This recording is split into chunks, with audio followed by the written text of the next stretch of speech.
मानोरा तालुक्यातील कारखेडा येथील गजानन पकमोडे हे गवंडी काम करतात। मात्र राज्यात लॉकडाऊन असल्याने काम बंद असून जिल्हा प्रशासनाने बाहेर न पडण्याचा सल्ला दिला आहे। त्यामुळे घरच्या घरी काहीतरी करायचं हा हेतू समोर ठेवून या दाम्पत्याने पाणी टंचाईवर मात करण्यासाठी विहीर खोदण्याचा निर्णय घेतला आणि चक्क 21 दिवसाच्या लॉकडाऊन मध्ये पूर्णही केला आहे। विशेष म्हणजे विहिरीला चांगलं पाणी लागल्यामुळे त्यांच्या मेहनतीला यश आलं असून ग्रामस्थांकडून या दाम्पत्याचं कौतुक केले जात आहे। कारखेडा गावात मागील अनेक दिवसांपासून भीषण पाणी टंचाई असल्यामुळे गावातील नागरिक त्रस्त होते। मात्र कोरोना व्हायरसमुळे आलेल्या लॉकडाऊनमुळे एक संधी समजत गजानन पकमोडे आणि पुष्पा पकमोडे यांनी विचार करून आपल्या घराच्या अंगणातच विहीर खोदण्याचं ठरविलं आणि संचारबंदीच्या 21 दिवसात 25 फूट खोल विहीर खोदली आणि नशिबानं साथ देत त्या विहिरीला चांगलं पाणी लागलं। त्यामुळे कोरोनाच्या संकटात असलेल्या इतर नागरिकांना त्रास होत असला तरी पकमोडे कुटुंबाला मात्र जीवनभर पाण्याचा प्रश्न मिटला आहे।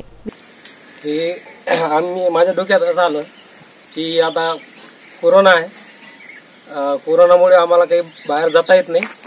त्याच्यामुळं आम्ही विचार केला की आता घरी राहून काय करायचं।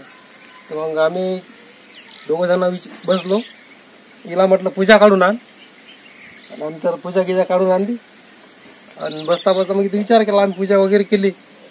नंतर विहीर खोदायचा विचार करून टाकला। काय करता आम्ही, तुम्ही म्हटलं विहीर खोदतो। हे सगळे जण हसून राहिले होते। मग आम्ही दोघांनी खोदली।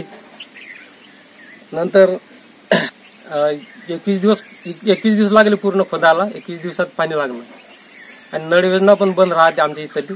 त्यामुळे आम्ही हे नेहमीसाठी आम्ही निर्णय घेतला। कसं आहे, कोरोना बिमारी आल्यामुळे घराच्या बाहेर पडता येत नव्हतं आणि त्याच्यामुळे कसं बाहेर पण जाता येत नव्हतं, पाणी आणायला जाता येत नव्हतं, कशासाठी नाही। पण आम्ही कसं घरच्या घरी कसं आम्ही ठरवलं की आपण घरीच विहीर खोदूया आणि घरी विहीर खोदली आणि 25 फुटावरच पाणी लागलं।